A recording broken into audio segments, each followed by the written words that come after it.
Assalamualaikum warahmatullahi wabarakatuh. Jumpa lagi di channel Sunyi Sepi. Di video kali ini saya akan menceritakan kisah misteri yang berjudul Mustika Bambu Kuning. Cerita ini ditulis langsung oleh @penulis malam 94. Nah, di treat kali ini Mimin akan membawakan sebuah cerita pengalaman mistis dari sahabat Mimin Marcel dulu nih, yang namanya Irma. Langsung saja kita masuk ke ceritanya. Irma adalah salah seorang sahabat dekatku saat di sekolah SMA selain dari Risno dan Lia. Sedikit gambaran dari Irma adalah anak yang sangat berprestasi di bidang akademis. Sehingga dari SD, SMP, sampai dengan SMA, ia selalu mendapatkan beasiswa dari sekolah. Irma yang cerdas, rajin belajar, dan anak yang sangat gigih membantu orang tua sedari kecil. Sadar ia bukanlah dari keluarga yang mampu.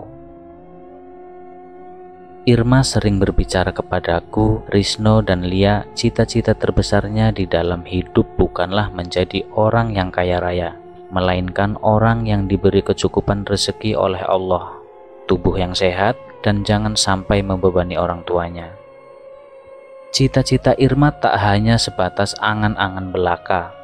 Sebenarnya, menurutku Irma sudah berhasil meraih cita-cita sederhananya, yaitu tidak membebani orang tua. Bagaimana tidak?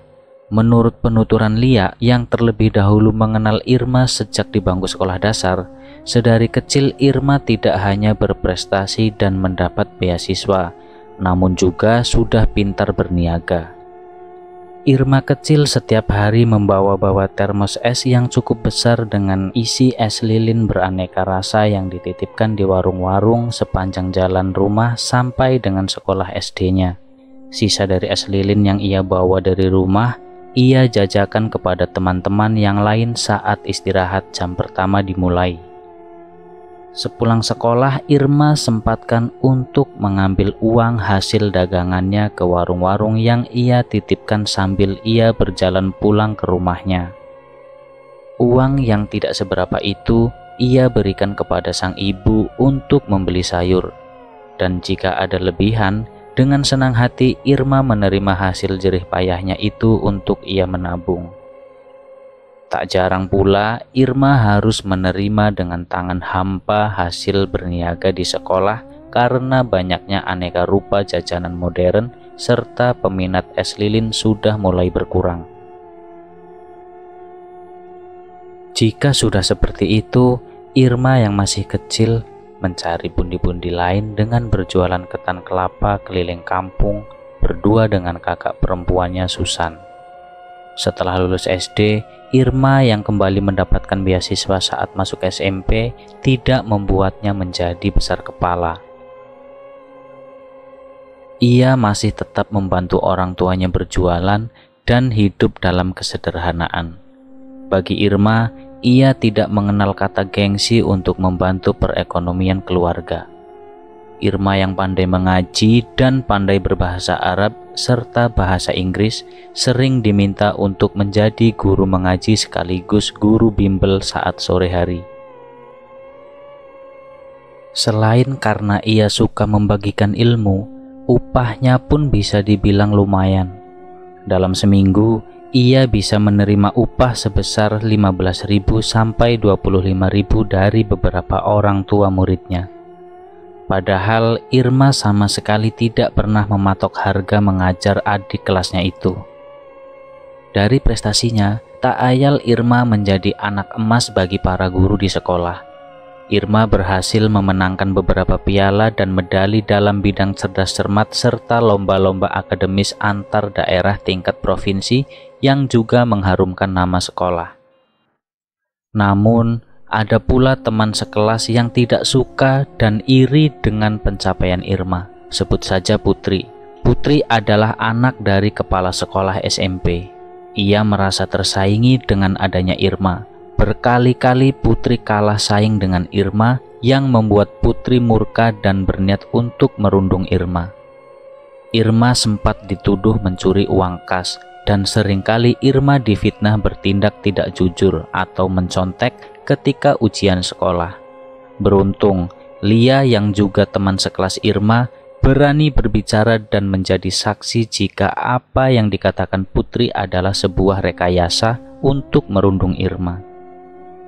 Oleh sebab itu, sempat di satu semester Irma menjadi ranking 2 dan Putri menjadi ranking 1 karena kecurangan Putri serta peran orang tua Putri yang juga sebagai kepala sekolah SMP tersebut. Irma yang hari-harinya kini menjadi tidak bersemangat karena banyak ancaman dari Putri perlahan mengganggu ke psikis mental Irma. Irma menjadi sering murung dan malas-malasan belajar. Bukannya berhenti meneror Irma, Putri pun pernah dengan sengaja menyembunyikan payung Irma saat pulang sekolah.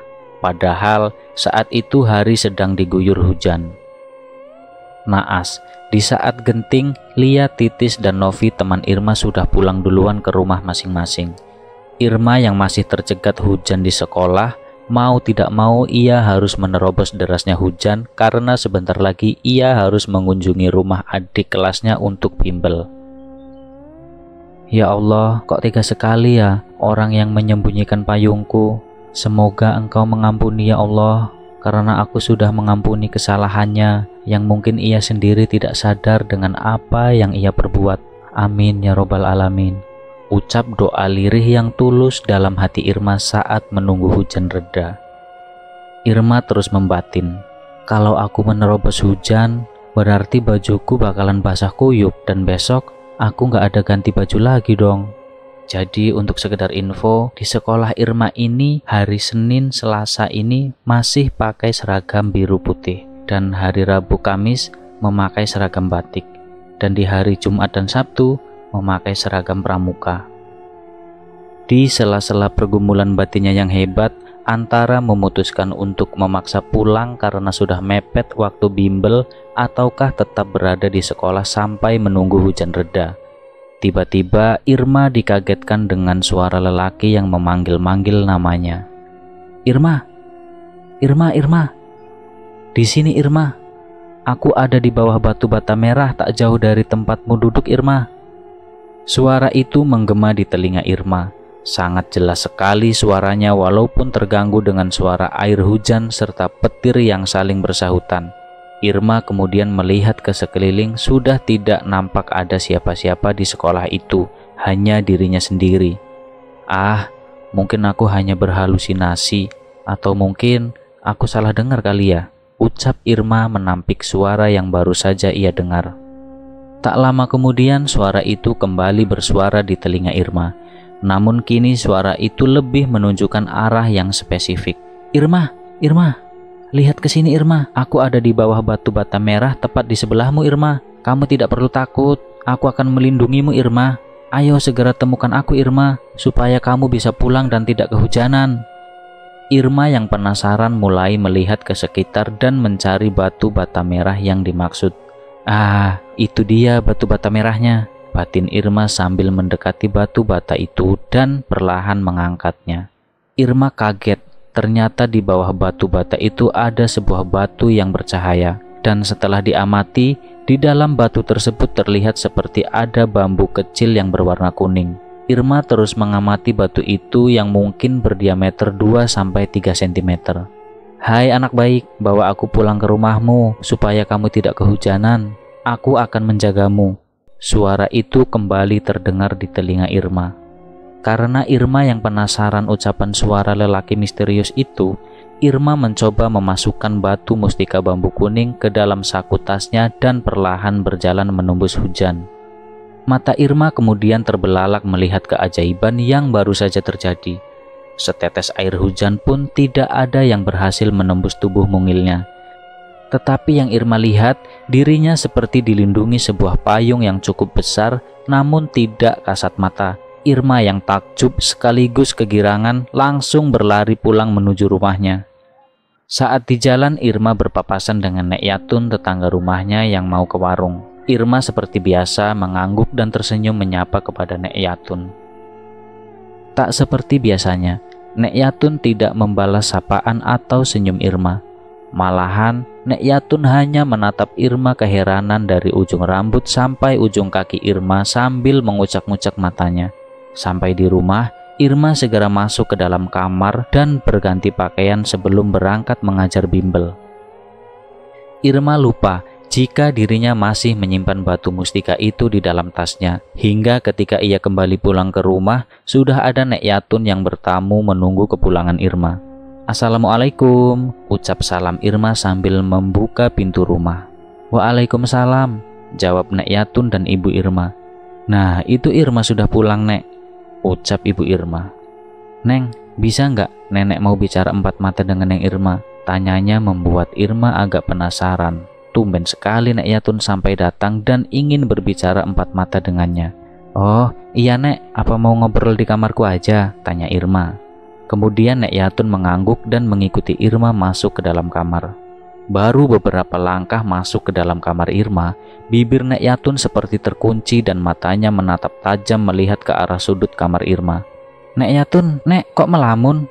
Mau ngomong apa dengan Irma, Nek?" tanya Irma sambil menepuk-nepuk tangan Nek Yatun yang hanya terdiam berdiri mematung di kamarnya. "Subhanallah," ucap Nek Yatun sambil mengucak-ngucak kembali matanya. "Neng Irma, tadi kamu pulang sekolah diantar sama siapa? Terus apa kamu bisa lihat ada sesosok pria muda yang berpakaian ala zaman kerajaan zaman dahulu yang mengikuti Neng Irma sampai di rumah?" cecar pertanyaan Nek Yatun. "Irma pulang sendiri, Nek. Gak ada siapa-siapa kok yang nganterin Irma," jawab Irma heran. "Gak mungkin salah apa yang barusan dilihat Nek Yatun, Neng. Sewaktu Neng Irma pulang, tadi jelas Nek Yatun melihat Neng Irma dipayungi oleh sesosok pria muda yang berpakaian ala kerajaan zaman dahulu dengan 2 buah gelang emas melingkar di lengannya, serta ada mahkota kecil di kepalanya. Bahkan si sosok itu masih ada berdiri di sudut kamarmu, Neng." Irma kemudian teringat jika ia menemukan sebuah batu mustika dari sekolah yang masih ia simpan di saku tasnya. "Oh, mungkin ini yang Nenek maksud," sambil menyerahkan batu mustika bambu kuning miliknya kepada Nek Yatun. Nek Yatun mengambil batu itu dan perlahan ia memejamkan matanya mencoba berkomunikasi dengan kodam yang menunggu batu mustika itu. Sekedar info, Nek Yatun ini memang dari dulu dipercaya bisa melihat makhluk tak kasat mata di kampung dan bisa mengobati orang yang terkena santet ataupun guna-guna. Mulut Nek Yatun berkomat-kamit sambil terus memejamkan matanya. Kini peluh pun mulai bercucuran dari kening Nek Yatun. Sekitar 10 menit Nek Yatun berkomunikasi, akhirnya ia membuka matanya. Nek Yatun menjelaskan jika kodam penunggu batu mustika tersebut adalah berasal dari kerajaan Galuh Ciamis, dan hanya orang pilihan yang memiliki hati bersih dapat memiliki batu mustika tersebut.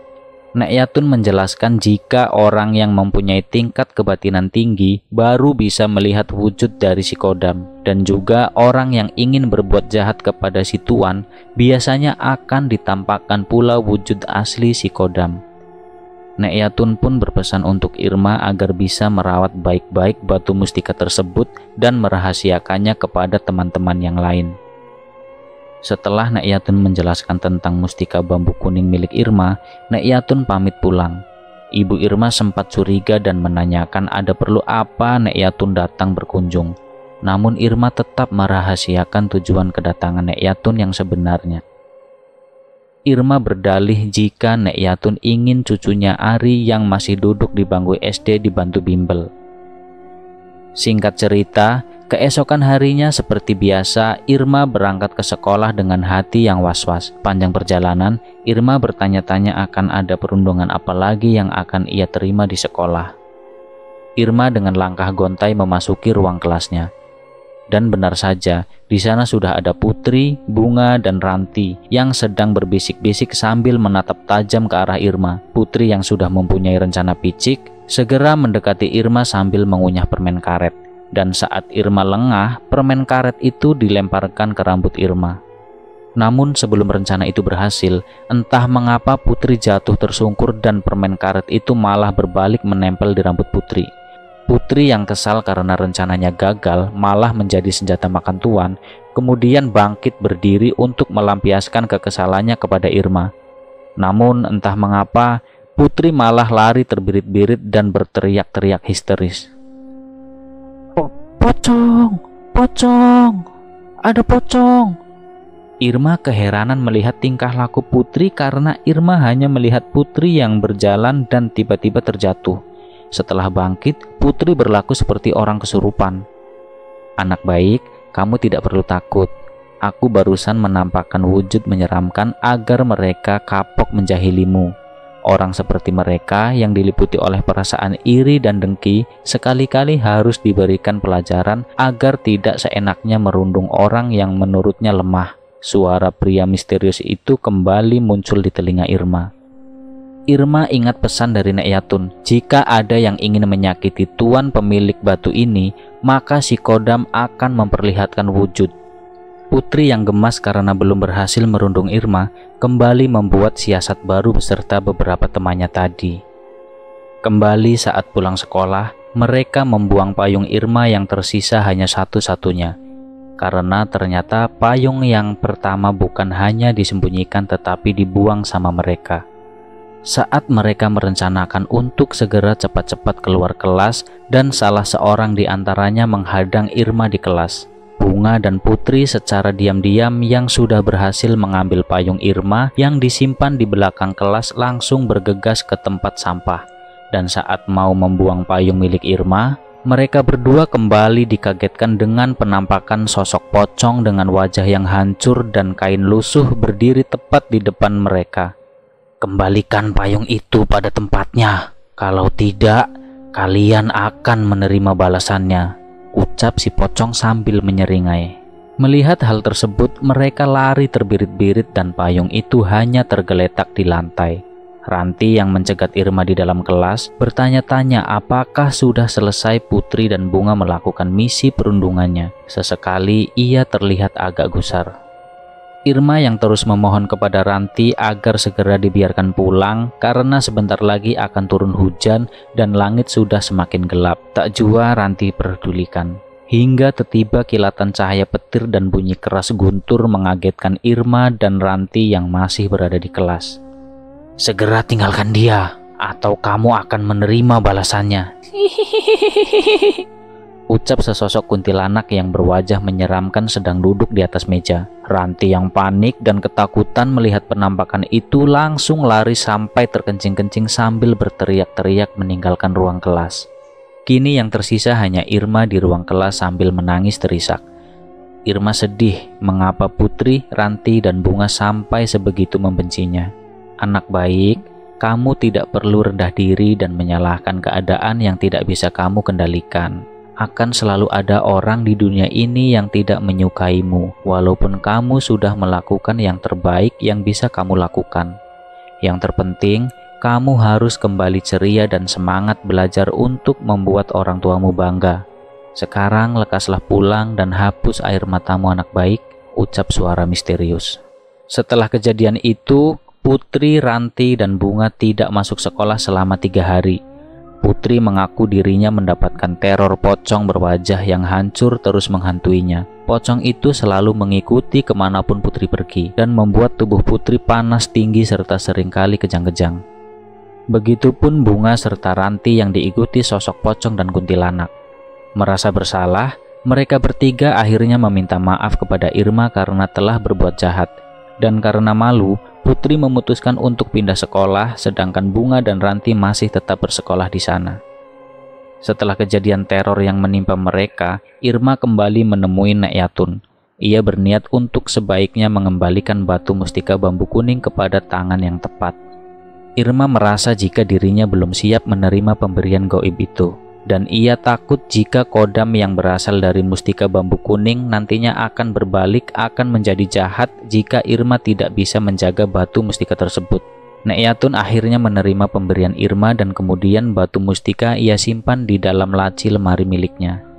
Irma berjalan kembali pulang ke rumahnya.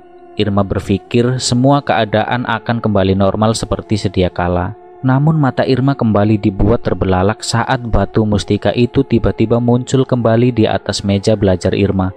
Irma yang ketakutan, ia memanggil kakak perempuannya Susan, ibunya dan juga ayahnya untuk segera mendekati batu mustika bambu kuning. Pada saat itu barulah Irma berbicara jujur tentang perihal mistis yang ia alami dengan batu mustika bambu kuning dan kaitannya dengan kedatangan Nenek Yatun ke rumah mencari Irma. Tanpa berlama-lama, sang ibu dan ayah Irma kembali memanggil Nenek Yatun untuk datang ke rumahnya berkomunikasi dengan kodam si penunggu batu mustika tersebut agar sebaiknya tidak mendekati anaknya Irma. Mereka pun khawatir umur Irma yang masih belia tidak bisa mengendalikan mustika tersebut dan sebaiknya batu itu dibuang atau dicarikan pemilik yang lain. Nek Yatun paham jika ia saja yang pandai ilmu kebatinan tidak diterima oleh si kodam. Oleh karenanya, Nek Yatun berniat untuk kembali melakukan komunikasi batin dengan kodam tersebut. Sesampainya Nek Yatun di rumah Irma, Nek Yatun duduk bersila dan merapatkan kedua tangannya di dada. Nek Yatun memejamkan mata sembari mulutnya berkomat kamit. Di saat itu, mustika bambu kuning terlihat melayang menghampiri Nek Yatun. Semua mata dibuat terbelalak melihat fenomena gaib secara kasat mata. Irma yang ketakutan memeluk erat tubuh sang kakak Susan, serta ayah dan ibu Irma pun saling berangkulan. Irma melihat batu mustika bergerak memutar-mutar dan tak lama ada suara yang mengagetkan seperti bunyi petasan yang diikuti oleh sekelebat asap tipis dari mustika bambu kuning dan kemudian menghilang. Sudah selesai, mustika itu sudah menghilang. Akan jauh lebih baik jika mustika bambu kuning menghilang dengan sendirinya. Jika mustika itu sengaja dibuang, maka akan ada petaka yang diterima oleh si tuan. Dan apabila diberikan kepada orang lain tanpa sepersetujuan si kodam pengisi batu mustika bambu kuning, maka dengan sendirinya ia akan berbalik kembali kepada tangan tuanya, jelas Nek Yatun. Nek Yatun kembali bercerita jika penunggu kodam itu berpesan kepada Irma jika berusaha berbuat baik, walaupun balasan yang diterima tidak sesuai dengan apa yang telah kita tanam. Dan teruslah berbuat jujur walaupun di luar sana ada banyak orang yang menginginkan kita untuk berbuat curang. Kebaikan hati serta kerja keras yang hari ini kita perbuat akan berdampak pula bagi apa yang akan kita terima keesokan hari.